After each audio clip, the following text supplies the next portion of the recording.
दीन बंधु दीनानाथ किसी से कहाए हो। दीन बंधु दीनानाथ, दीन बंधु दीनानाथ, दीन बंधु दीनानाथ किसी से कहाए। शबरी के बेर खाए मोक्ष दिलाए हो। शबरी के बेर खाए मोक्ष दिलाए हो। मेरी बारी मेरे नाम दौड़ के आए हो। मेरी बारी मेरे नाम दौड़ के आए हो। दीन बंधु दीनानाथ, दीन बंधु दीनानाथ, दीन बंधु दीनानाथ किसी से कहाए हो। दीन बंधु दीनानाथ, दीन बंधु दीनानाथ, दीन बंधु दीनानाथ किसी से कहाए हो। सुदामा के तंदुल खाए महल बनाए हो। सुदामा के तंदुल खाए महल बनाए हो। मेरी बारी मेरे नाम दौड़ के आए हो। मेरी बारी मेरे नाम दौड़ के आए हो। दीन बंधु दीनानाथ, दीन बंधु दीनानाथ, दीन बंधु दीना नाथ किसी से कहाए हो। द्रौपदी की लाज राखी चीर बढ़ाए हो। द्रौपदी की लाज राखी चीर बढ़ाए हो। मेरी बारी मेरे नाम दौड़ के आए हो। प्रेम में भगवान तुम्हारी जैसी इच्छा होती है पूरी करता है। तुमको कोई प्यार करे या न करे, तुम सबको प्यार करो। मन बार बार विरोध करेगा तो उसको भोगना पड़ेगा। अज्ञानी मन को लेकर बैठा रहता है। ज्ञानी को अगर किसी ने कुछ कहा तो उसका बुरा तो लगेगा, पर वह मन को तुरंत मोड़ लेगा।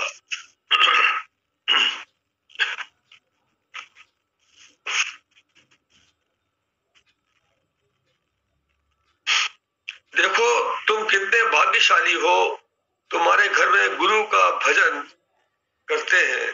तुमको तो पार ब्रह्म मिल गया, अब क्या चाहिए। तुम्हारी भक्ति की रक्षा हम कर रहे हैं। तुम्हारी भक्ति बढ़ेगी, घटेगी नहीं। तुमने हमको सर्वे सर्वा माना है, इसीलिए हम बार बार भाग भाग कर तुम्हारे यहाँ आते हैं। गुरु ब्रह्मा गुरु विष्णु गुरु साक्षात पार ब्रह्म है। गुरु को छोटा न समझो। गुरु को छोटा समझेगा उसका कल्याण कैसे होगा। जब आपको किसी से कुछ लेना है उसके आगे आपको याचक बनना पड़ेगा और उसको बड़ा मानना पड़ेगा, तभी तो भला होगा। आप उसको अगर आप मान नहीं देंगे, उसको बड़ा नहीं समझेंगे, तो कैसे आपका काम बनेगा। तो गुरु हमेशा, जब शास्त्रों में कहा है कि गुरु ब्रह्मा गुरु विष्णु गुरु देवो महेश्वरा गुरु साक्षात पार ब्रह्म तस्मै श्री गुरुवे नमः, जब भगवान को शास्त्रों ने पुराण में कहा गया है, तो आपको मानने में, बड़ा मानने में किसका सा प्रमाण चाहिए। इतने प्रमाण मिल गए। बड़ा मानते मानते क्या होगा एक दिन कि आपको वो बड़ा दिखने लगेगा, आपको महिमा दिखने लगेगी कि किसी से पूछना नहीं पड़ेगा कि महिमा क्या होती। महिमा होती तो बताते हैं, हमारे तो कभी होती नहीं। फिर आपके साथ इतनी महिमा होगी कि आप कहेंगे तो महिमा ही महिमा हो रही है। लेकिन पहले उसके लिए वो तो बनिए, उसकी जो प्रियम्बल है वो तो पूरा करिए। कैसी भी हालत हो, हंसना मत छोड़ो। हालत तो आती जाती रहती है। जो तुम्हारे मन को पलट दे वही तुम्हारा गुरु है। गुरु जी ने हमारे सबके मनों को कितना पलटा है, कितना बदला है। आज हर हम लोग में से जितने भी गुरु जी के साथ रहे हैं, संग किया है, उनका प्रवचन सुना है, वो प्रयास करते हैं और नहीं कर पाते भी है, तो गुरु जी से कहते हैं हम गुरु जी अपना मन नहीं बदल पा रहे हैं, मेहरबानी करिए भगवान, कृपा करिए भगवान। हो जाता है और बराबर होगा, हो रहा है और होगा। आंखें वैसी बनाइए, कृपा देखने वाली, महिमा देखने वाली।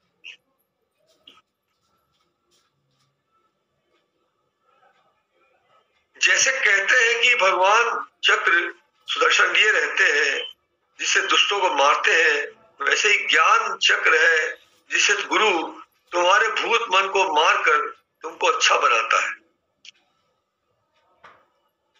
पता नहीं क्या होने वाला होता है, भगवान के चमत्कार से थोड़े में होकर रह जाता है। कहते हैं लगी आग लंका में हलचल मचा था, तो घर फिर भी भीषण का क्यों कर बचा था। लिखा था यही शब्द कुटिया में उसकी, हरि ओम तत्सत, हरि ओम तत्सत। देखो मीटर में आज आग लग सकती थी, लेकिन भगवान की ही कृपा ने आज बचाया। भगवान के चमत्कार आज भी प्रत्यक्ष होते हैं। हम पहले की बातें सुनते हैं, मीरा और कबीर के साथ ऐसा अनहोना चमत्कार हुआ था, वो तो बीत गया, लेकिन आज भी चमत्कार प्रत्यक्ष होते हैं। देखो भगवान ने आज उनको बचाया, इसलिए शुक्राने में रहोगे, परमानंद में मन लगाओगे, और जब मन ही परमानंद स्वरूप हो जाएगा तो जो भी काम का संकल्प करोगे वह अवश्य होगा। इसलिए संकल्प भी शुद्ध और पवित्र करो। मैं आनंद स्वरूप हूं ऐसा निश्चय करो। कहते संशय आत्मा विनश्यति, संशय होने पर हमारा होता हुआ सब चीज खत्म हो जाता, रुक जाता है, नहीं हो पाता है। और हम अगर दृढ़ता से उसका मैं निश्चय कर लूं, गुरु जी कहा तू आत्मा है, तू ब्रह्म है, बस उन्होंने बोला हम मान के निश्चय कर ले। दिखने में न लगे कि हम आत्मा आत्मस्थित है या ब्रह्म स्वरूप है, दिखने में तो नहीं लगेगा, लेकिन निश्चय कर लेंगे गुरु जी के कहने पर तो पूरा होने लगेगा। तो गुरु के बोल में जो शक्ति है, उस शक्ति को जैसे कि तैसा अगर हम अंदर लेते हैं निश्चय से और हाँ करके, तो फिर वो हमारे अंदर असर करती है। और जब पहले ही उसमें इफ एंड बट लगा देते हैं तो फिर शक्ति भी असर करने, उसका असर करने का भी प्रभाव खुद ही अब कम हो जाता है, क्योंकि गुरु की पूरी नजर नहीं मिलती। और गुरु जी ने कहा ऐसा है, मैंने खट से माना, तो नजर मिल जाती है, उससे ही काम बनता है, नजर मिलने से काम बनता है। ऐसे काम बन जाए तो सारे लोग किताब ले लेके बैठे, सबका काम बन जाए। तो कहा गया है कि ज्ञान का होना बड़ा कठिन है, लेकिन बहुत सरल भी है। सरल इसलिए है कि जब गुरु की नजर हम ले लेते हैं, उसकी नजर से चलते हैं, तो कोई भी चीज ऐसी नहीं होती जो हमारी पूरी ना हो पाए।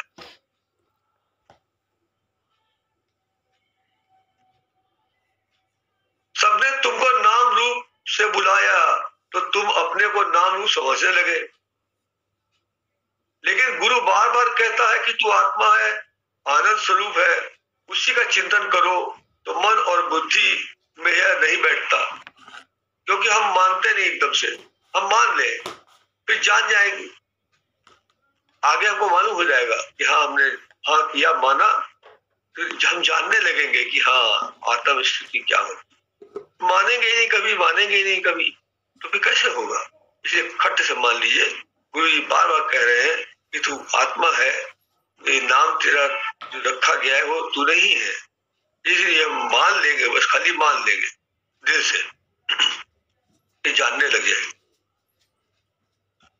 दो तार मिल जाने से बिजली में आग लगी, इसी तरह हम दो चित्तों को मिलने नहीं देते। जहां दो चित्त मिले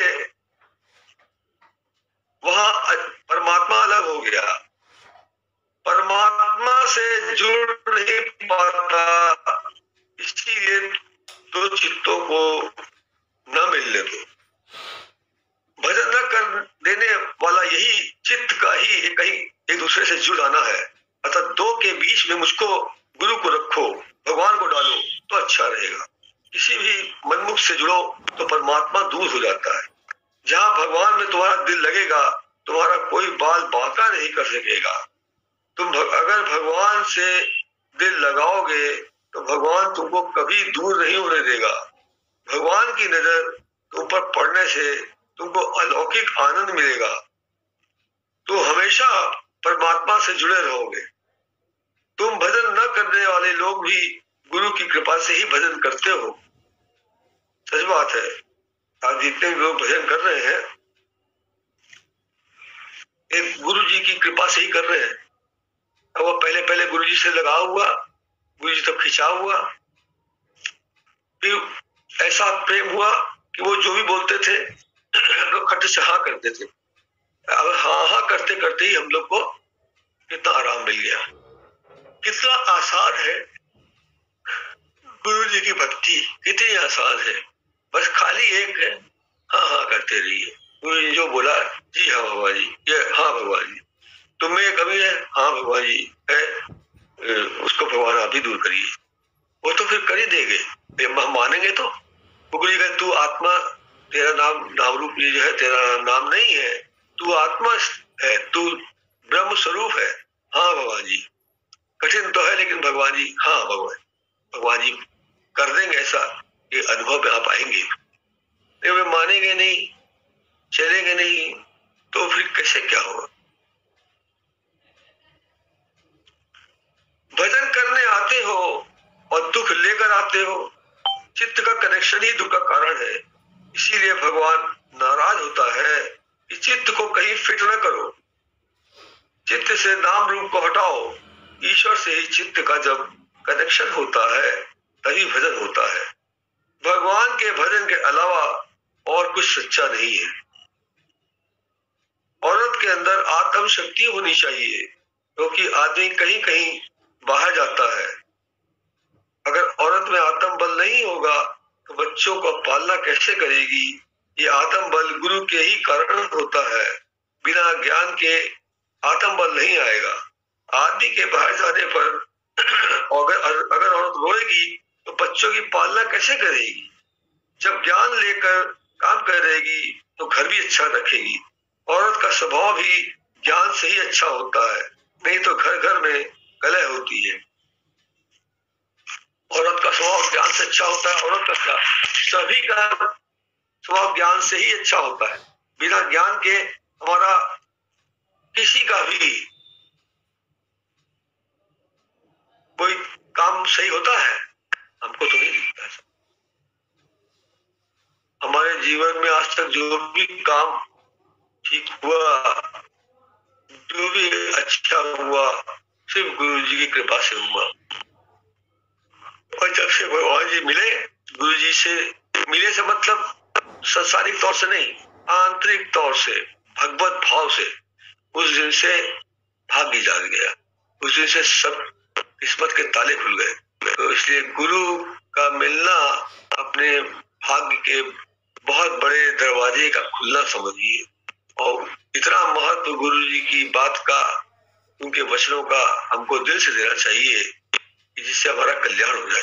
और कल्याण तभी होगा जब तक हम गुरु के एक एक वचन को सत्य मान के अंदर नहीं ले जाएंगे। चित्त को खाली परमात्मा में लगाओ। चेतन परमात्मा से ही शरीर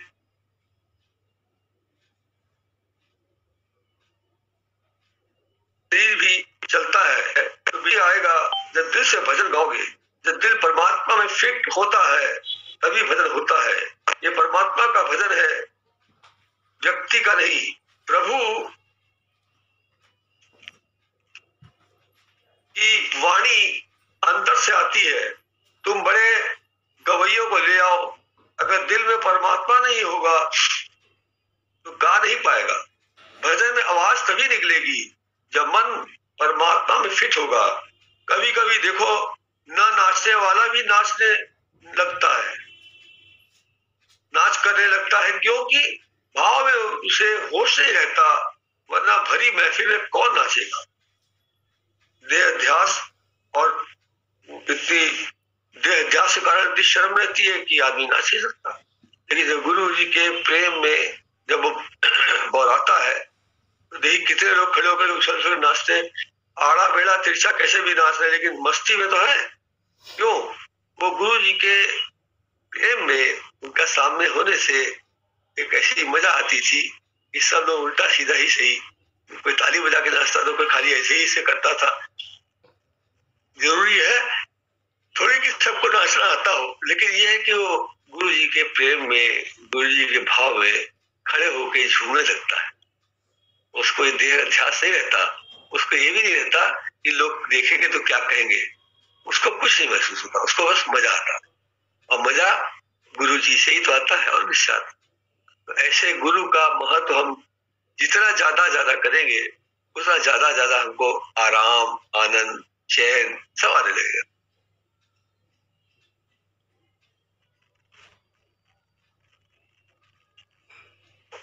तुम भाव से बुलाओगे तो हम हमेशा आएंगे। जो भगवान में चित्त लगाता है, उसके योग शिव का भार भगवान उठाता है। तो बस भगवान में ही चित्त लगाए रखो। भीलनी, विदुरानी, जटायु सब भगवान के प्रेम में आतुर थे। तो देखो भगवान ने उनके बेर खाए। भगवान सिर्फ भाव का भूखा है। भाव का भूखा हूं, भाव एक सार है, भाव से बजो तो भाव से बेड़ा पार है। तुम भगवान को दिल में रखो, तुम तो उसे दीवार में टांगते हो, सिंहासन पर रखते हो, तो क्या फायदा। भगवान को दिल में बिठाओ तो फायदा होगा, भला होगा। रामकृष्ण परमहंस भगवान को दिल में बिठाए रखता था, तो विवेकानंद को गुरु मिल गए। जो कुछ भी होता है भगवान से ही होता है। हर रूप में भगवान होता है, पर मन भुला देता है, बोलेगा मैं मर जाऊं। ज्यादा से ज्यादा समय सत्संग में देकर गुरु के रहते सत्य स्वरूप हो जाना चाहिए। गुरु के रहते समय बर्बाद करके चिंता में रहते हो। गुरु के सामने तो चिंता होती ही नहीं थी। बाहर का ख्याल अगर लेके कोई आए भी है चिंता परेशानी का, तो भगवान जी के सामने आते आते वो सब उड़ जाता था, रहता ही नहीं था।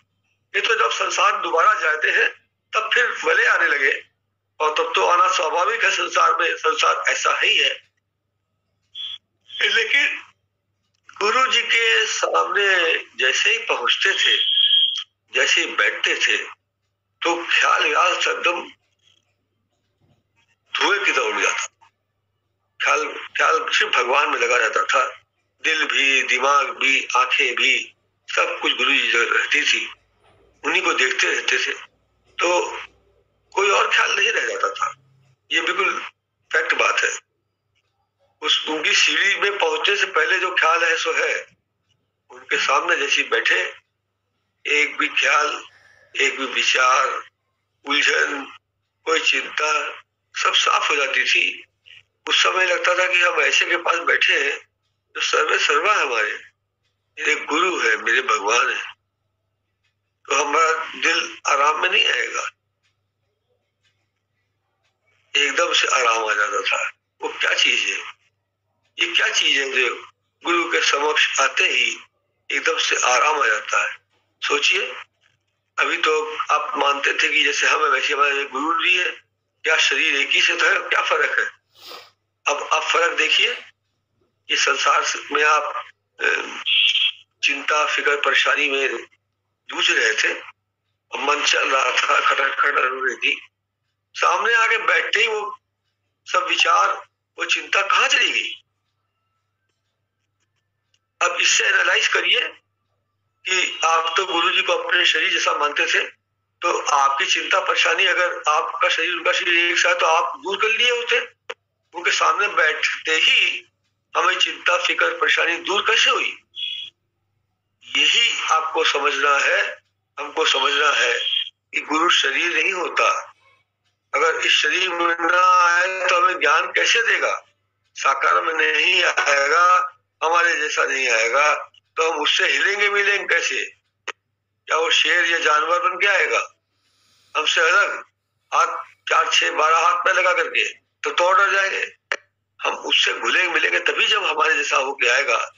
लेकिन यहाँ पर हमको ये मानना जरूर होगा, देखना होगा कि उसकी शक्ति क्या है। गुरु शरीर में तो हमारे जैसा है, लेकिन उसकी शक्ति कहाँ है? और हम तो बिल्कुल नरक में कीड़े हैं, उसके सामने हम कुछ नहीं है। जब उसके सामने बैठते हमारा विचार एकदम चलना बंद हो जाए, दिल में उमंग आ जाए, खुशी आ जाए, समझ आइए कि ये अलौकिक चीज है। ये तो आपको अपने आप अनुभव होगा, आप खुद देखेंगे कि मैं भगवान के सामने बैठा, अब मेरा मन शांत हो गया। अब किसी से पूछने की जरूरत है या किसी जरूरत है? किसी चीज की जरूरत नहीं है, सब सिद्ध हो गया।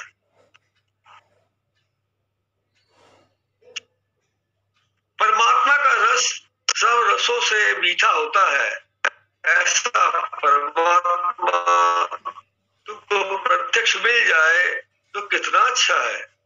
तो कल मनुष्य रूप में समझने लगता है। देखिए, आज महिमा में रहते हो तो कल मनुष्य रूप में समझ रखते हो। अरे जब जब भी भगवान आया, शरीर रूप ही धारण करके आया, तुमको अच्छा बनाने के लिए ही तुम्हारे सामने चेतन रूप में आता है। नहीं आएगा चेतन रूप में तो क्या मूर्ति बन के आएगा? मूर्ति की तो कब से पूजा करते आ रहे, कभी परिवर्तन आया? उसने कोई विकार हमारा बताया? उसके सम्मुख से जाते ही हमारे कोई विचार जगह की नहीं जगह, अच्छे विचार हमारे आए कि नहीं आए? गुरु के समक्ष आते ही हमारे सारे बुरे विचार, चिंता, परेशानी सब साफ हो जाती है। यही तो गुरु की महिमा है। जब भी भगवान आया, शरीर रूप ही धारण करके आया, तुमको अच्छा बनाने के लिए ही तुम्हारे सामने चेतन रूप में आता है। तुम कहते हो इंसान भगवान कैसे हो सकता है? अरे राम और कृष्ण को भगवान मानते हो? वे भी तो मनुष्य का ही रूप धरकर आए और जनता का कल्याण किया। आया है, आता है और आएगा पतित पावन भगवान। कहते हैं भक्तों की ही याद पर आता है। सतयुग त्रेता द्वापर की मैं साथ दिलाता हूँ, भगवान हमेशा आता है, तुम्हारा हर काम पूरा करता है। गाय बछड़े के पास कैसे दौड़कर आती है, वैसे ही भगवान भी सदगुरु के रूप में आता है। तुम्हारी हर बात की वह चिंता करता है। तुम बस ये निश्चय करो कि जहां भी रहूंगा तुमको याद करूंगा, जहां भी रहूंगा तुमको याद करूंगा। ये तो बात की बात है, लेकिन जहां भी होते हैं भगवान हम लोग को अंदर घुस घुस के याद आते हैं, दिमाग में हमारे घुस घुस के हमें याद आते हैं। उनकी किसी भी वक्त से मिलिए तो गुरु जी की महिमा न शुरू हो, ऐसा होता नहीं। भगवान की कोई ना कोई ऐसी बात गुरु जी की शुरू हो जाती है जो हमारे दिल को, हमारे दिमाग को शांत करती है और हमको ऐसा लगता है कि हम उन्हीं के पास बैठे। हमको ये जरा भी नहीं लगता कि हम भगवान से दूर हैं। क्यों?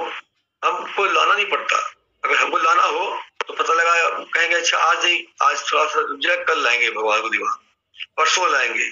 ऐसे करते कई दिन टाल देंगे, भगवान को अंदर लाएंगे नहीं। लेकिन भगवान ने सिर्फ उनकी यादें, उनके प्यार इतना प्रबल है कि जहां हम खाली बैठे, जहां हमने विचार हमारे बंद हुए, भगवान खट्ट से दिमाग में हमारे आए थे। उनकी बातें, उनकी यादें, उनके हम पर एहसान, उनके हम पर मेहरबानियां, उनकी एक एक महिमा जिसे अपने आप आंख के अंदर आने लगती है, तो चित्त में भगवान खुद आते हैं। हम कैसे ला पाएंगे इतने अच्छे भगवान को? हमारा इतना गंदा मन अपने चित्त में कैसे ला सकता है? लेकिन भगवान जब खुद आते हैं तो खुद अपना गंदगी हो चाहे कुछ हो मन में, वो सब झाड़ देते हैं और तब आते हैं। गीता पुस्तक लिखी है, पर क्या हुआ? तुम्हारा हृदय ही गीता बन जाए तो जहां भी जाओगे ज्ञान में रहोगे। और हमारा हृदय गीता कब बनेगा? जब हमारे हृदय में गुरु जी का ध्यान बना रहे। तो गुरु ही गीता है, गुरु ही ज्ञान है, गुरु ही भगवान है और भगवान ही ज्ञान है, गुरु ही सर्वे सर्वा है। एक गुरु हम अंदर अपने चित्त में बसाए रहते हैं, हमको फिर क्या रखना लेना है, सब अंदर हमारे आ जाता है, सुख शांति चैन सब में आराम आ जाता है। क्योंकि दिल में दिमाग में जब गुरु होगा तो क्या होगा, शांति चैन आराम सब कुछ। ये तो साइड इफेक्ट है। गुरु जी को याद किया तो ये तो सब आ ही जाएगा। उनकी याद में ही इतना आनंद है, उनकी किसी बात को याद करिए उसमें कितना मजा है। तो गुरु के ध्यान में, गुरु की याद में कितना समय हमारा निकल जाता है और हमको कुछ ख्याल नहीं रहता, हम बोर नहीं होते। फिर टाइम भी हमारा अच्छा कर दिया कि गुरु जी के ध्यान में कटा, और हम हमारे अंदर संसार का कोई ख्याल भी नहीं आने पाया। कितने ज्यादा फायदे हैं गुरु को याद करने से, गुरु को ध्यान में रखने से। हमारी माँ कहती थी गीता पढ़ो, हम कहते थे तुम तो बाहरी गीता पढ़ती हो, हमारे तो हृदय में ही गीता है। इसी तरह तुम भी अपने अंदर गीता रामायण भर लो। जब तक नहीं भरता तब तक गुरु के समीप रहो। जब राम पूरा भर जाए तब कहीं जाओ, कहीं भी जाओ, राम पूरा भर जाए, गुरु जी पूरी तरह से अंदर हमारे दिल में दिमाग में छा जाए, फिर हमको कहीं भी जाए तो हमारे दिमाग में गुरु की याद, गुरु जी की बात, गुरु जी के वचन ऐसे हमको उनमें जोड़े रहेंगे। हम गुरु से अलग नहीं होंगे, चित्त से हमारा तार गुरु जी में जुड़ा रहे। भगवान की जगह हृदय है, वहां भगवान को बिठा दो तो बेड़ा पार हो जाएगा। दिल तो दिलबर की ही जगह है, भगवान को हृदय में रोम रोम में भर लो। आत्मा के बारे में बार बार पूछना चाहिए। गीता भी इसी आत्मा के ऊपर प्रश्न करने पर कहा है।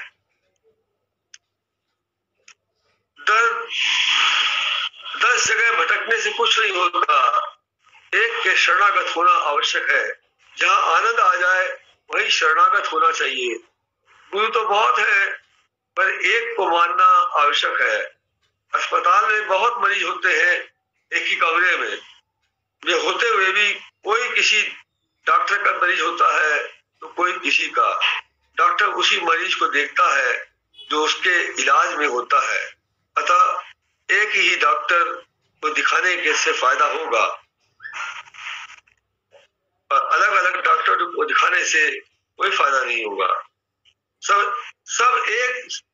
सर एक जगह झुकाना पड़ता है। मंदिर मस्जिद गए पर खुदी मैं का नाश नहीं गया, तो गुरु कहता है खुदी तो दूर करो, मैं हूं यही खत्म करना है। माँ करने से मूर्ख कभी हरि का भरम न मिले, माँ करने से कोई लाभ नहीं। भक्त रैदास शालिग्राम को जूते में एक सेठ से रहा नहीं गया, वह अपने घर ले जाकर अच्छी तरह रखने लगा। रात में भगवान ने उसे स्वप्न में दिया, कहा तू मुझे उसी रैदास के पास ले चल। तो देखो भगवान को क्या है, भगवान तो प्रेम का भूखा है। वहां रैदास के घर में जूते का पानी उस पर पड़ता था, फिर भी भगवान रैदास की भक्ति को जानता था। रैदास को ये भी नहीं जानता कि हम क्या कर रहे हैं, क्या हो रहा है। वो प्रेम में भगवान के इतना मस्त था कि उसको कहता everything is fair with love and war, प्रेम में सब जायज है। तो उसको ये तक उतना उनके ख्याल में मदहोश रहता था, इसको ये भी नहीं ध्यान रहता था कि हम जो काम कर रहे हैं उसके छींटे कहाँ जा रहे हैं, उसका इस पर कोई ख्याल नहीं होता था। उसका चित्त इतना ज्यादा अपने शालिग्राम में इतना रम गया था, जिसे किसी बात का होश नहीं था। और ऐसे ही भाव से भगवान प्रसन्न होते हैं। तो भगवान को छींटे जब पड़ रहे थे उससे भगवान को असर नहीं हो रहा था। भगवान को रैदास के भाव से इतना आराम मिल रहा था कि जिसकी कोई हद नहीं। तो सेठ क्या उन्होंने सपना दिया कि हमको ये सिंहासन वगैरह सबसे हटा करके उसी का पहुंचा रहा। क्यों भाव से रखता था ना, और भाव के भगवान भूखे हैं। सेठ तो लाके रख दिया अपना, कहीं और लगाए, भगवान बैठे अपना अकेले, कोई भाव नहीं है, तो वहां भगवान को मजा नहीं आता। वहां गुरु जी कहते थे ना कि मुझे बड़े बड़े खाने को बुलाते हैं, हम क्या करें, तो पहले अपने 2-4 भक्त वहां भेज देते हैं, जब वो खींचते हैं तब भगवान जी पहुंच पाते हैं, वरना ऐसे नहीं पहुंच पाते। ऐसा बहुत बार होता था कि जिसको देखा कि भाव वाला नहीं है और देखा देखी में हमें बुला रहा है, न चाहते हुए भी जाना पड़ रहा है भगवान जी को, साफ भगवान जी के उससे दिख रहा है चेहरे से, लेकिन करें क्या, बुलाया है। भक्त पहले पहुंच जाते थे, वो गुरु जी को खींचते थे, तो भगवान जी उसके जा पाते। ऐसे देखी हुई बात बता रहे हैं, क्या खाना है, क्या झंझट करते हैं लोग, बताओ, खाने बुलाते हैं, हम जाए वहां घंटा भर तैयार हो खाना खाने के लिए, नहीं जाएंगे। तो एक साथ में थे भगवान जी के सब लोग, गुरु जी वहां जाना चाहिए भगवान जी, इस तरह से उसने इतना सबको बुलाया है, किया है, उसको बड़ा असर पड़ेगा, भक्ति उसकी जो थोड़ी बहुत बन रही होगी रुक जाएगी वगैरह वगैरह, ऐसा समझाया तो गुरु जी तैयार हो गए। क्या अच्छा तो तुम लोग पहले चले जाओ, तुम लोग जाके वहां वो खींचोगे, फिर हम चले आएंगे। तो सामने की बात है, प्रत्यक्ष देखिए वे ये सब अनुभव है, इसलिए गुरु जी की बातें समझने में जल्दी आती है कि उनके साथ रह के उनका बहुत कर्म का मर्म उन्होंने दिखाया हम लोग को, जो देख देख ये कर्म के मर्म है, कभी भटकना नहीं, उसके पीछे भी ये रास्ता दिखाने के पीछे कि कभी भटकना नहीं, मन को मेरे में लगाए रखना तो तेरा कल्याण होगा। हम सब लोग को सब देखने के बाद बड़ा आश्चर्य होता।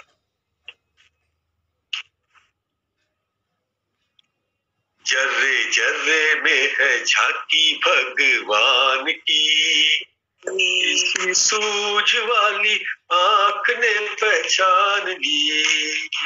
जर्रे जर्रे में है झांकी भगवान की, इसी सूझ वाली आंख ने पहचान ली। जर्रे जर्रे में है झांकी भगवान की। नामदेव ने पकाई रोटी, कुत्ते ने उठाई, पीछे घी का कटोरा लिए जा रहा। नामदेव ने पकाई रोटी, कुत्ते ने उठाई, पीछे घी का कटोरा लिए जा रहा। बोले रुकी तो न खाओ स्वामी, घी तो लेते जाओ, रूह अपना क्यों मुझसे छिपा रहा। बोले रुकी तो न खाओ, थोड़ा घी तो लेते जाओ, रूप अपना क्यों मुझसे छुपा रहा। तेरा मेरा एक रूप फिर काहे को हजूर, तेरा मेरा एक रूप तेरे काहे को हुजूर। तूने शक्ल बनाई है शान की, मुझे ओढ़नी उड़ा दी इंसान की। जर्रे जर्रे में है झांकी भगवान की, इसी सूझ वाली आंख ने पहचान ली। जर्रे जर्रे में है झांकी भगवान की। निगाह मीरा की निराली, पी के जहर पियाली, ऐसा गिरधर बसाया मीरा श्वास में। निगाह मीरा की निराली, पी के जहर पियाली, ऐसा गिरधर बसाया मीरा श्वास में। आया जब काला नाग, बोली धन्य मेरे भाग, प्रभु आए आज सांप के लिबास में। आया जब काला नाग, बोली धन्य मेरे भाग, प्रभु आए आज सांप के लिबास में। आओ आओ बलिहारी काले कृष्ण मुरारी, आओ आओ बलिहारी, काले कृष्ण मुरारी। बड़ी कृपा है कृपा निधान की, बलिहारी हूँ मैं आपके एहसान की। जर्रे जर्रे में है झांकी भगवान की, इसी सूझवान आंख ने पहचान ली। जर्रे जर्रे में है झांकी भगवान की। इसी तरह सूरदास निगाह जिनकी थी खास, ऐसा नशा था सांवरिया हरि नाम का। इसी तरह सूरदास निगाह जिनकी थी खास, ऐसा नशा था सांवरिया हरि नाम का। नैना हुए जब बंद मिला तब वो आनंद, आया नजर नजारा भगवान का। नैना हुए जब बंद मिला तब वो आनंद, आया नजर नजारा भगवान का। हर जगह वो समाया, सारे जग को लखाया, हर जगह वो समाया, सारे जग को लखाया। आई आंखों में रोशनी ज्ञान की, देखी झूम झूम झलकियां जहान की। जर्रे जर्रे में है झांकी भगवान की, इसी सूझ वाली आंख ने पहचान ली। जर्रे जर्रे में है झांकी भगवान की, इसी सूझ वाली आंख ने पहचान ली। जर्रे जर्रे में है झांकी भगवान की। चेतन की पूजा करना ही सही है। एक चेतन मनुष्य की पूजा दिन भर कर लीजिए तो वह खुश हो जाएगा। मूर्ति पूजा करने से क्या लाभ? आप जन जन में भगवान देखिए, पूजा करिए, यही सच्ची पूजा है। जिधर देखूं उधर मेरी नजर में राम प्यारा है। जब हमारा गुरु से गुरु गुरु करते करते गुरु की पूजा, गुरु की ही पूजा, गुरु की ही सेवा, गुरु को ही मन में बिठा लीजिए, गुरु ज्ञान में मन को लगा लीजिए। और इस तरह से हमारा मन में, हमारे दिल में, दिमाग में, मन में गुरु जी पूरे भाव से होंगे तो हम पूजा भी नहीं करनी पड़ेगी। पूजा तो हमारी अपने आप हो रही है। जितना हमारी उनके ख्यालों में, उनकी यादों में हमारा अंदर से दिल लगा रहेगा, वो सब पूजा हो रही है, वो सब आत्म स्थिति बन रही है।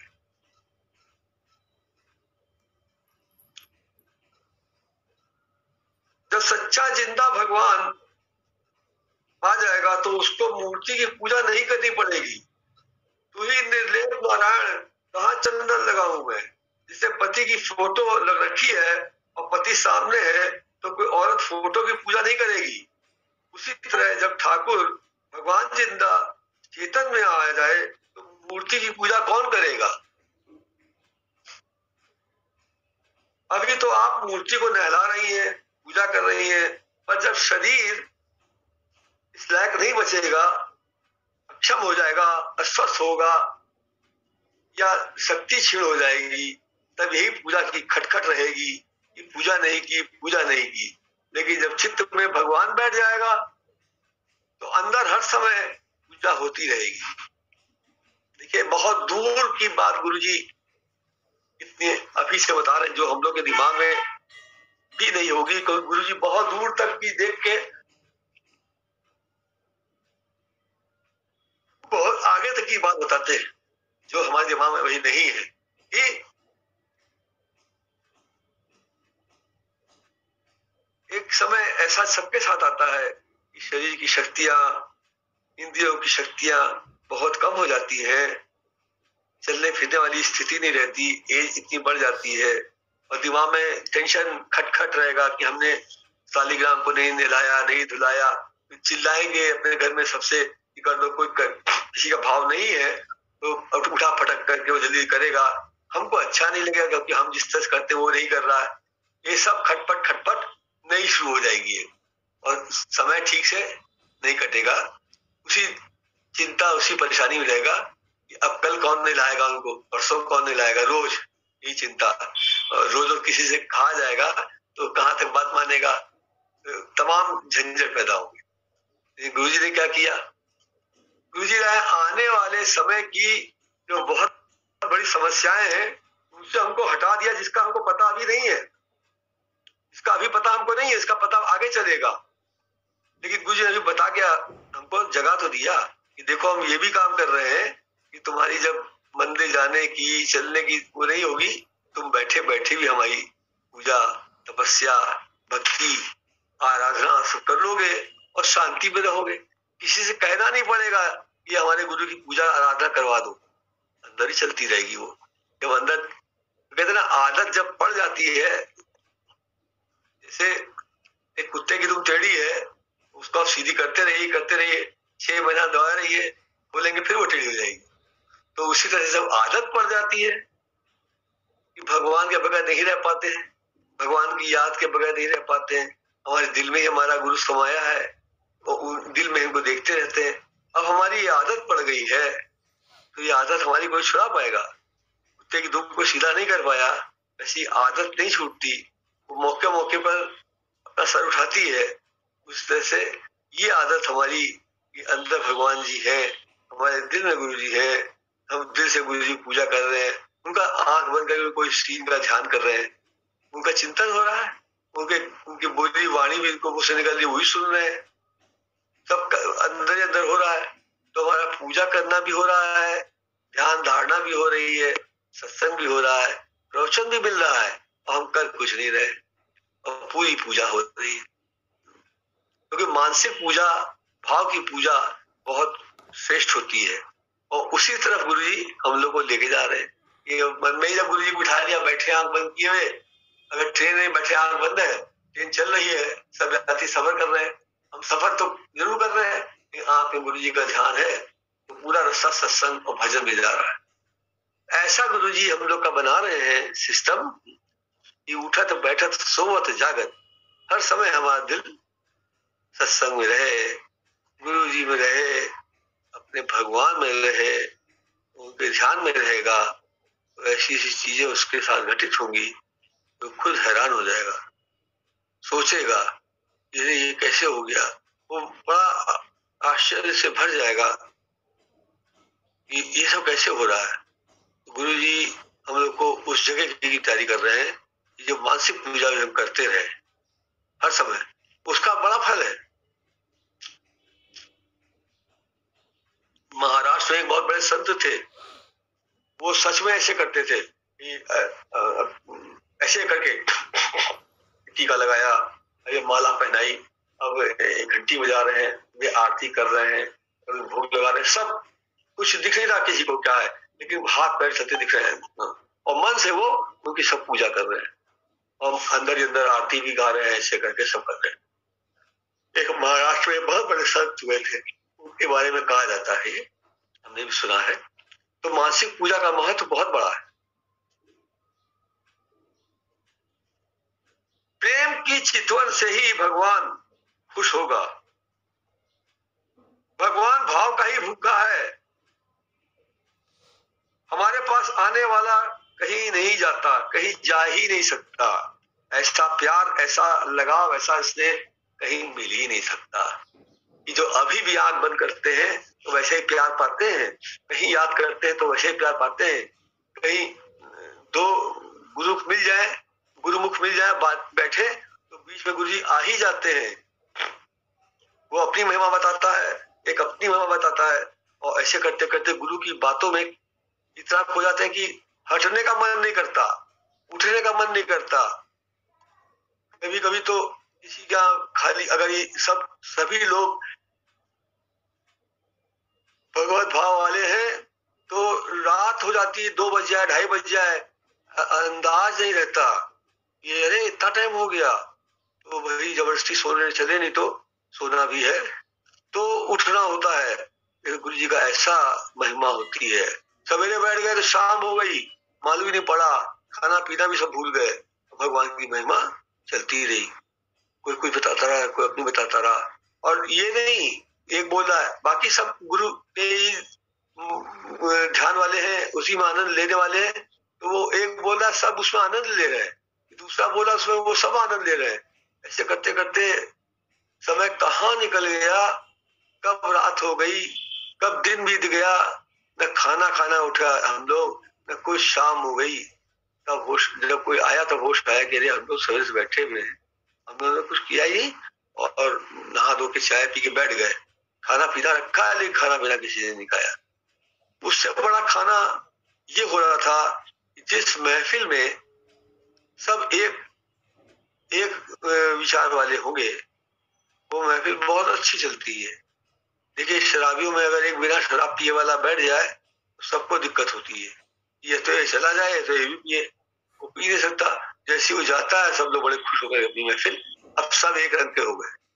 वैसे जब हम लोग गुरु जी के भक्तों के पीछे बैठते हैं, जहाँ सब गुरु भक्त हैं, जहाँ सबका मन गुरु में रमा हुआ है, आप सच मानिए कि कहाँ टाइम निकल जाता है, कब बैठे थे यही नहीं पता चलता, और न थकान लगी, न कमर में कुछ हुआ, न पीठ सीधी करनी पड़ी, बात चलती जा रही है। गुरु जी की बातों में सुनने में, सुनाने में जो जोश, जो मजा आ रहा है, उसकी वजह से हमको कोई आभास ही नहीं हो रहा है। पता लगे जी भाई अब सब उठो उठो उठो, सब लोग भाई 2:30 बज गया, रात का बहुत देर हो गई, तब कहीं जाके लोग उठे। कैसा गुरु जी की बातें हैं। सोचिए गुरु जी के शरीर छोड़ने के बाद भी हम लोग गुरु जी को जब लेके बैठते रहे मतलब महिमा में, तो शाम से लेके बैठे तो रात के 2:30 बज गए, कोई नहीं उठने वाला। तो भगवान जी सोचा लोग की नींद खराब न हो, तो किसी के मन में ख्याल पैदा किया, तो उससे बोला, सब लोग मान भी गए, चले भी गए। लेकिन जो भी हुआ हम लोग के जीवन में, गुरु जी के मिलने के बाद से जीवन की एक एक घटना, एक एक बात में गुरु जी की बड़ी कृपा दिखती रही, बहुत मेहरबानी दिखती रही। ऐसे गुरु जी को कौन भूल सकता है, कैसे भूल सकता है।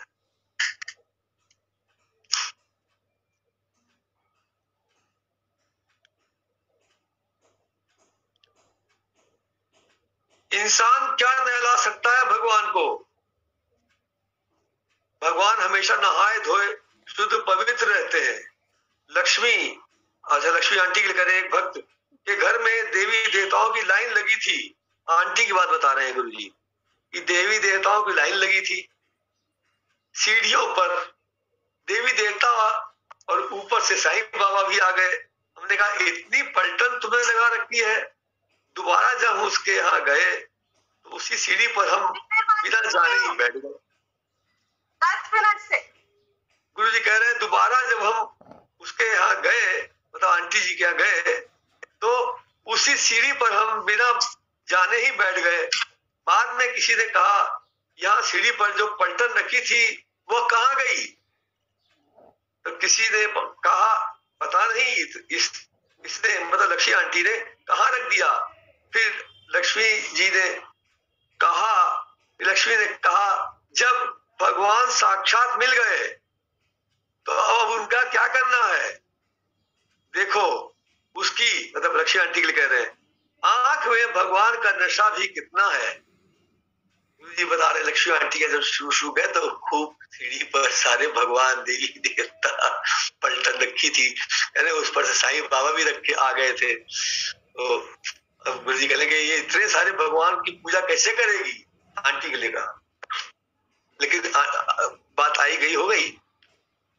लक्ष्मी आंटी को भगवान जी बहुत प्रीत हो गई, बहुत जल्दी और बहुत तीव्र गति से भगवान के उसमें वो लग गई। दिल दिमाग पूरा उनका रम गया, इतना रम गया कि उनको गुरु जी में भगवान पूरे नजर आने लगे, और उसके अलावा किसी में भगवान नजर ना आए उनको। तो उन्होंने अपने आप ही सब देवी देवताओं को क्या किया, हटाया, कहाँ रखा है तो बात हमें नहीं मालूम, लेकिन सब हटा दिए, एक गुरु को अपने रख लिया। उसके बाद दोबारा गुरु जी क्या गए तो जिस सीढ़ी पर पलटन थी वही जाके बैठ गए भगवान जी। देखिए भगवान जी का इसका अर्थ बहुत गहरा है, लोग इसको इत्तेफाक समझ रहे होंगे, लेकिन यही महिमा है। महिमा क्या है कि गुरु जी ने आंटी को ये बताया एक्शंस थे, जहां तेरे भगवान की पलटन थी, अब आज मैं वहां आके बैठ गया हूँ, मैं साक्षात गुरु साक्षात भगवान बैठ गया हूँ, अब तेरी पूजा का आधार सिर्फ मैं हूँ, अब इतरों की पूजा तेरे को कहाँ करनी है। तो लक्ष्मी आंटी ने बताया कि उनको लगा कि अरे भगवान तो वही बैठ गए जहां हमने इतने सारे भगवान रखे थे, मतलब जब भगवान ही बाद में जब भगवान ही मिल गए तो हम किसकी पूजा करें। वो इतनी मस्त हो गई, उन्होंने बताया भी था भाई बात हम लोग को बड़ा मजा भी सुनने में आया था। आंटी कह रही जब हमें भगवान खुद साक्षात मिल गए, हमें गुरु जी में प्रकट मिल गए, अब हमें मूर्ति और फोटोओं की पूजा क्या करनी है, जब सामने साक्षात हमारे गुरु जी को मिल गए। और उसी के बाद गुरु जी वहां जाके बैठे भी, तो उनको बड़ा मजा आया, उन्होंने वाह हम तो बड़े खुश हुए कि उस जगह भगवान जी बैठ गए। तो हमारे मन में बड़ी खुशी इस बात की है कि देखो भगवान ने हमने जो किया उसको भगवान ने उसको स्वीकार किया और खुद आके यहाँ बैठ गया, मतलब कि देख तेरे घर में भगवान आ गया है साक्षात, अब तू क्या है सब पूजा वूजा करती है। भगवान में चित्त लगा और ऐसा लगा कि सबने देखा वो कि कैसा लगा। उनका तो सभी ने देखा है, उनका तो बताने की जरूरत नहीं है, भी सबका देखा हुआ है, किसी का ना देखा हो तो बताया भी जाए। आंटी की तो बड़ी पराकाष्ठा की भक्ति, भगवान ऐसी भक्ति सबको मिले, हमको मिले, आपको मिले, बड़ी अच्छी भक्ति भगवान की बिल्कुल कट्टरता से कर दी थी। भगवान ने कहा यहाँ खड़े रहो, काम करो। भगवान भूल गए बेचारे, ये सोच के कि बैठ जाएंगे सब थक जाएंगे, लेकिन नहीं, वो नहीं बैठने वाली। जब तक गुरु जी दोबारा आके नहीं कहेंगे धूप भी आ गई है तो भी नहीं हटेंगी वो, क्यों गुरु जी खड़ा किया है, जब तक वो खुद नहीं हटाएंगे हटेंगे नहीं। गुरु जी कह रहे भाई छाव में बैठ जाती है ना, छाव बैठ गई, गुरु जी ने बोल दिया बैठ गई, जब तक गुरु जी ने नहीं कहा वो धूप में लगी नहीं। हम लोग के सामने की बहुत ऐसे शक्ति नगर मकान जो बना है, बहुत से जो कर्म देखने वाले हैं उन्होंने तो एक कर्म उठाया का गुरु जी ने अपना मकान बना लिया, ये कर लिया वो कर लिया।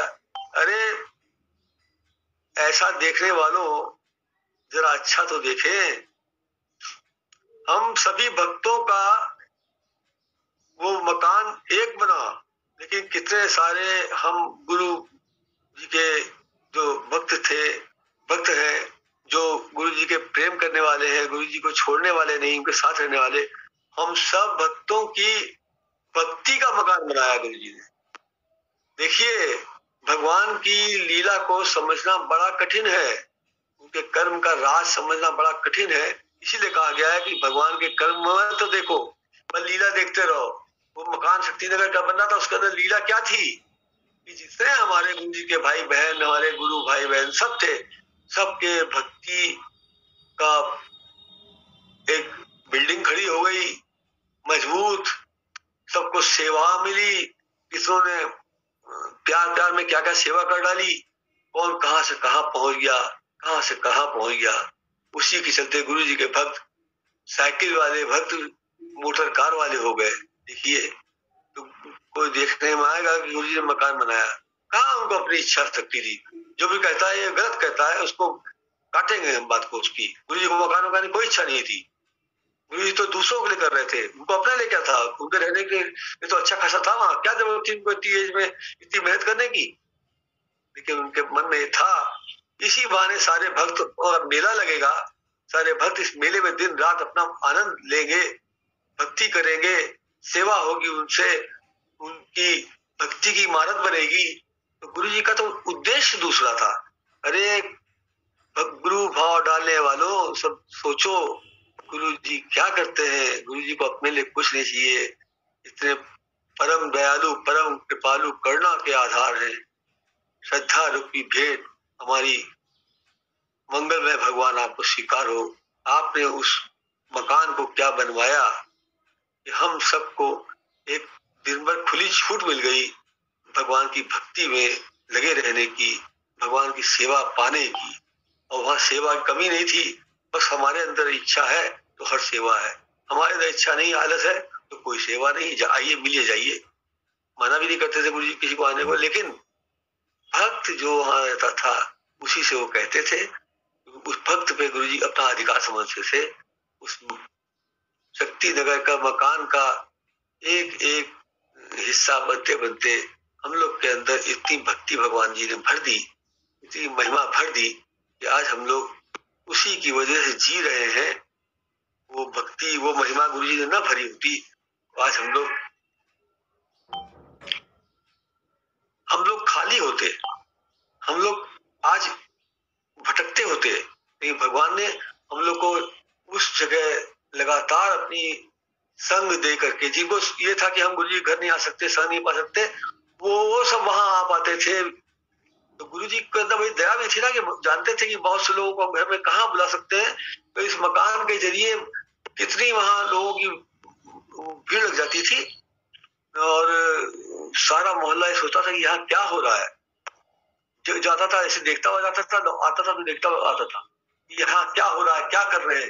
लेकिन वहां क्या हो रहा है ये तो वो जाने, अरे लोगों तुम्हें क्या है, या वो जाने या मैं जानू।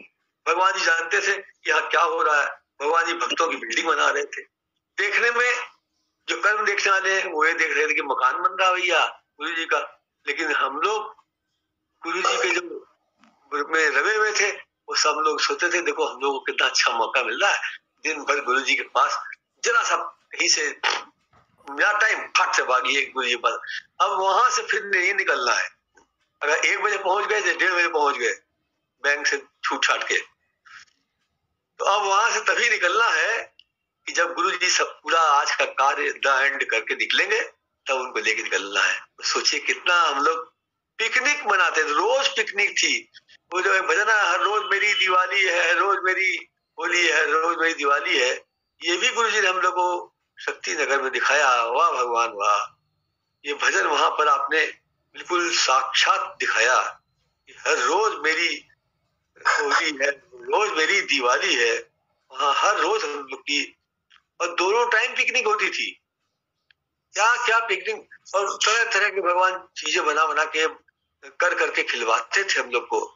और ऐसा नहीं कभी कभी चौधरी सीट हाउस सबको बेचारों को तो हम मेहनत करते थे हमारे यहाँ, वहां बैठ के देखो मट्टी में खाते थे इतने प्यार से लोग।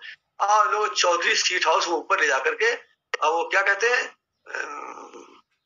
वो क्या मलाई पनीर क्या मलाई पुलाव क्या है याद नहीं आ रहा, वो खिलाने के लिए बैंक में भेजा हमारे आंटी को। अब उसी सामने हमारा बैंक था, तो आंटी आई, वो आंटी को भेजा जाओ उसको बुला लो बीनू को, उसको भी यहाँ खिलाएंगे।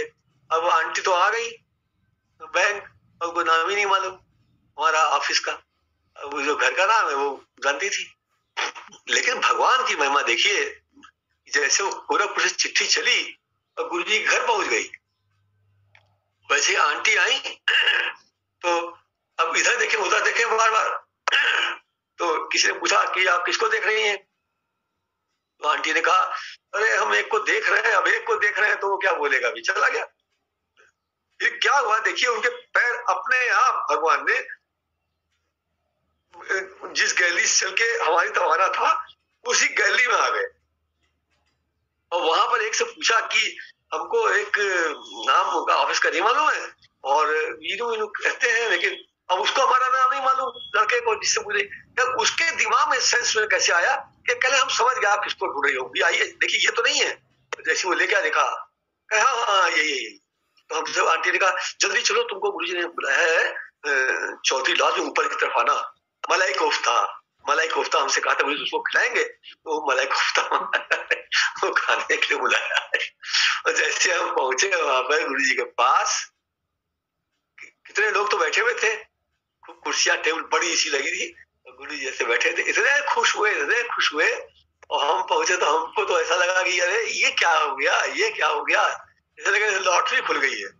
आज हजरतगंज में हमारे बैंक के सामने गुरु जी आ गए। अरे वाह, हम तो पहले तो खूब सब मतलब उछलने लगे, तो गुरु जी से शांत हो, ये चौथी लॉज जब हजरतगंज की होटल है, यार शोर नहीं करना है। हम लोग तो मस्ती में आ गए थे ना, हम लोग भूल गए थे कि हम लोग कहाँ हैं। गुरु जी मिलते थे हम लोग सब भूल जाते थे कि हम लोग हैं कहाँ। सबको शांत कराया, कहा चल खा देख मलाई कोफ्ता, तेरे को कहा था मलाई कोफ्ता किराया सब किया। और एक बार क्या हुआ, ये तो तारीख हमने अपनी डायरी में लिख के रखी है बाय द वे, रोज नहीं लिख पाते थे लेकिन ये लिख के रखी है। एक दिन हम बैंक में बैठे थे, तो क्या हुआ, गुरु जी को कुछ जरूरी काम था हम ही से, शायद कहीं जाना था या क्या था, अब तो याद नहीं, बात पुरानी हो गई। गुरु जी हमारे बैंक आ गए, बैंक में आए और कैंटीन में बैठ गए और लक्ष्मी आंटी से कहा जाओ उसको बुला लो वीनू को यहाँ। हमारी कैंटीन में आके बैठ गए। हम क्या मालूम भैया गुरुजी हमारे कैंटीन में कैसे आ गए। वो जब लक्ष्मी आंटी ने कहा वीनू गुरुजी कैंटीन में बैठे तो बुला रहे, अरे हम तो बिल्कुल हक्के भक्के हो गए, ये गुरुजी हमारे बैंक कैसे आ गए। अब भागते एकदम आए, पैर छुए फटाफट। गुरुजी कैंटीन वाले से कहा जल्दी चाय बढ़िया, हमें बढ़िया बनाना, बढ़िया चाय भरी पी पाई। तो गुरुजी हमको पैसे नहीं देने दिए, कहा नहीं पैसे नहीं देना, भाई चुप होना पड़ता था।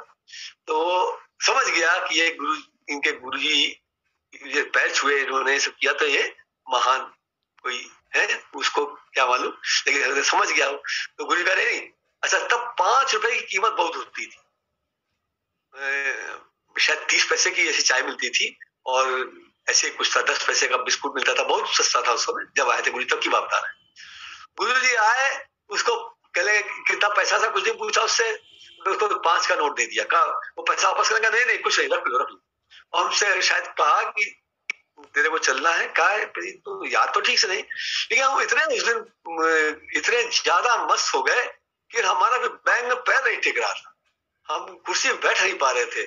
हम अपनी उस खुशी में हमारे हमारा बदन पूरा ऐसे से हो रहा था कि कुर्सी में बैठना मुश्किल हो रहा था। बगल वाला थोड़ा सा, हम उसको एक बार गुरु पूर्णिमा में लाए भी थे, वो गुरु भगवान जी को जानता भी था हमारे, तो हमने कहा भैया हम आज बैठ नहीं पा रहे हैं, हम बैठ पाएंगे नहीं, आज भगवान जी आए हमसे आ रहे हैं। तो शायद हम गुरु जी के साथ में कहीं चले गए थे, ऐसा कुछ ख्याल आता है। कहीं गुरु जी को जरूरी काम था, बहुत आवश्यक काम था, वो बैंक आ गए थे। वो तारीख हमने डायरी में लिख के रखी है, खैर वो तो डायरी में लिखी है कि उन्होंने क्या किया, क्या क्या मंगाया, क्या पैसा दिया, कैसे किया, सब चीज। तो गुरु जी की वैसे तो एक एक वाक्य लिखा होता तो कितना मजा आता, एक एक वाक्य खोलते, एक दिन का पढ़ते, उसी में खोते, ऐसे कितने दिन हम गुरु जी खोए रहते। लेकिन क्या बताएं, गुरु जी पास सवेरे पहुंच जाते थे और भागम भाग, फिर गुरु जी के पास पहुंचे, फिर भागम भाग करते करते रात हो गई, 9-10 बज गया, घर आए थके थकाए, खाना खाए, जरा सा लेटे कब सो गए पता नहीं। डायरी कौन लिखे, बड़ा मन होता था कि डायरी बना के डायरी लिखते रहे और इसको रो देखा करेंगे, इसमें क्या गुरु जी के साथ किया, कब गुरु जी ने क्या किया, ये सब चीजें करेंगे। लेकिन बस तारीख एक याद रह गई, शक्ति नगर में जब मकान बनना था, उसकी नींव पड़नी थी, तो गुरु जी ने हमसे कहा, गुरु जी की एक बड़ी बड़ी विलक्षण आदत, बड़ी विलक्षण बात, कोई काम गुरु जी हमारे करते थे जब भी, तो पहले उसकी पूरी पीएचडी कर डालते थे। अरे एक ईटा लेना है तो ईटे की भी पीएचडी हो रही है, चलो जिधर ईटों के भट्टे हैं उधर गाड़ी ले चलो। अब एक नहीं कई ईटे के भट्टे ढूंढ डाले, सिर्फ ईटा नहीं देख रहे हैं, भट्टे का मालिक को देख रहे हैं कि वो कैसा है, ये मालिक जो है ये भक्ति भाव वाला है, ईटे इसी से लेंगे भी। वो पीएचडी हो गई फाइनल, उसकी थीसिस छप गई, ये जो ईटे वाला है ये भगवान का भक्त लगता है, इससे लेंगे, उससे ईटे आने लगे। और नींव जो गुरु जी के शक्ति नगर मकान की जो पड़ी, उसकी तारीख याद इसलिए है कि हमने उसके ऊपर बहुत लंबी एक कविता बनाई थी, तो नहीं याद कविता, थोड़ा सा स्टार्ट का याद है, जिससे हमें तारीख याद है। मार्च 13 सन 83, 13 मार्च 1983, मार्च 13 सन 83 है तिथि वह हर्षकारी। गुरु जी ने अपने बहुत कितने सालों 30-40 साल पहले कब सोचा था कि लखनऊ में एक मकान बनाना है, और उसके बाद लग गए सत्संग में, तो कहाँ मकान कहाँ दुकान, वो सब छोड़ छाड़ दिया। तो संकल्प उनका था, तो उस पर बोला था संकल्प हमारा सोया हुआ था, तो हमने बनाया था इस पर यही कि मार्च 13 सन 83 है तिथि वह हर्षकारी, सुप्त संकल्प से गुरु के भक्त जन में लहर दौड़ी। हम लोग में लहर पैदा हुई कि गुरु जी ने कहा वहां प्लॉट है, खबर आई कि कोई कब्जा कर रहा है, भागो भागो कब्जा है, उसको हटाओ, दीवारें हटाई, ठीक ठाक किया। गुरु जी का ये तो रोज रोज कोई कब्जा करता है, सोचते मकान यहाँ बना दिया जाए। तो सब लोग बहुत चिल्लाए खुशी से, हाँ गुरु जी वहां मकान बनाया जाएगा, मकान बनाया जाएगा। कहती सीमेंट कहाँ से आएगी? तो हरे को राशन के कार्ड में 3 बड़ी सीमेंट मिलती थी, हम लोगों ने उसकी एप्लीकेशन भी साइक्लो स्टाइल करके खूब निकाल दी और सबको बांट दी। सबसे राशन कार्ड, सीमेंट की बोरियां 3 लेके सब इकट्ठा करना शुरू कर दी। कुछ बिमला बहन जी का इकट्ठा करी और कुछ क्या करी याद नहीं आ रहा, कहाँ इकट्ठी करी सीमेंट की बोरियां। और गुरु जी का 50 बोरी इकट्ठी हो गई, अब आ जाइए। तो गुरु जी ने कहा कि गीता भगवान से, वो बॉम्बे में थे तब, गुरु जी ने गीता भगवान से कहा आपने कि गुरु जी हमारे भक्तों ने 50 बोरी सीमेंट इकट्ठी कर ली, अब तो मकान बन जाएगा। तो गुरु जी ने कहा ये बात मालूम कब कही? मकान बनना शुरू हो गया, सब कुछ हो गया, सीमेंट पे सीमेंट, सीमेंट सीमेंट, 50 बोरी कहाँ खप गई पता ही नहीं, और सीमेंट पे पैसे की दिक्कत पड़ने लगी, फिर कहीं से इंतजाम हो जाए, फिर सीमेंट। एक दिन सत्संग में गुरु जी बोले, देखो हमें आज एक चीज याद आ रही है, जब तुम लोगों ने चिट्ठी लिखी हम लोग को बम्बई भेजा कि आइए गुरु जी 50 बोरी सीमेंट इकट्ठा हो, ये मकान बनाना है, तो कहले हमने अपने गीता भगवान से कहा कि गुरु जी हमारे भक्तों ने वहां 50 बोरी सीमेंट इकट्ठा कर ली है, अब तो मकान बन जाएगा, तो हम आपसे इजाजत मांगना चाहते हैं, ऐसे कुछ कहा। तो गीता भगवान आंख ऐसे करके, जैसे आंख थोड़ी सटाइनिकल करके हंसते हैं, तो कह रहे गुरु जी गीता भगवान ऐसे हंसने लगे। कह रहे उनको हंसता तो देखा हमने, लेकिन उनकी हंसी हमने उस समय नहीं समझी। आज समझ में आ रही है कि जब बोरी पे बोरी कितनी 50 बोरी उसके अंदर खप गई, तब हमारे आज गुरु जी की अपनी हंसी याद आ रही है कि वो तब क्यों हंसे थे, आज हम समझ रहे हैं। वो इसलिए हंसे थे कि देखो ये कैसे कह रही है कि 50 बोरी इकट्ठा हुआ तो मकान पूरा बन जाएगा, चले। तो गुरु जी हंसे थे। गुरु जी ने हम लोग को बात अपना अनुभव बताया कि तब हम ये आज हम सोच पा रहे हैं कि तब गुरु जी हमारे गीता भगवान जी क्यों हंसे थे। ऐसा गुरु जी के वाक्य है, जब बात निकलती है गुरु जी की तो कुछ से कुछ बात आ ही जाती है। बहुत मजा आ रहा है भैया, बहुत मजा आ रहा है। बहुत ज्यादा मजा आ रहा है। गुरु भैया जैसे शर्मा है ना जादूगर, वो आपको दृष्टि में ले जाता है, ऐसे ही आप उन यादों से हम लोग को ऐसा बताते हैं, ऐसे दृष्टि में ले जाते हैं कि जो हो आपने अभी दिखाने लगते हैं, हम लोग देखने लगते हैं, तो मजा नहीं आएगा। गुरु जी की बातें ही ऐसी हैं, उनकी यादें ही ऐसी हैं। आपको अभी का चमत्कार बता रहे हैं रेखा दीदी, अभी का चमत्कार। आज जब सवेरे हम यहाँ बैठे तो हम ये सोच के बैठे, तब ढीली थी, तो हमने कहा आज हम सब ओढ़ आड़ के बैठे हैं, सत्संग सुनेंगे, मत्था टेक के ध्यान से सुनेंगे और ध्यान लगाएंगे गुरु जी का है। और भैया बैठते ही हमसे आप लोगों ने कहा किताब पढ़ो, और गला चल नहीं रहा था, गला मतलब बिल्कुल जैसे बांस से खुरचा हुआ गला चल रहा था। हमने कैसे पढ़े, और वो बिल्कुल सूख रहा था। हमने फिर गुरु जी को देखा ना, भगवान जी अब आप ही ने आदेश करवाया है किताब पढ़ने का, अब आप ही करिए भगवान। और उसके बाद थोड़ी देर तो तकलीफ हुई, गला भी ठीक हो गया, अब हम कहाँ से कहाँ चले गए यही नहीं पता चला। आज इतना मजा आया है कि बता नहीं सकते हैं, बहुत अच्छा लग रहा है, जय गुरु, बहुत अच्छा आनंद। इनके पास खजाना है गुरु जी के साथ का। ये बात गुरु जी ने कही, कैसे नहीं बोली, 50 बोरी सीमेंट पत्थर इकट्ठा करी और हम आ गए। आपको तो कुछ पता ही नहीं है ये सब बातें।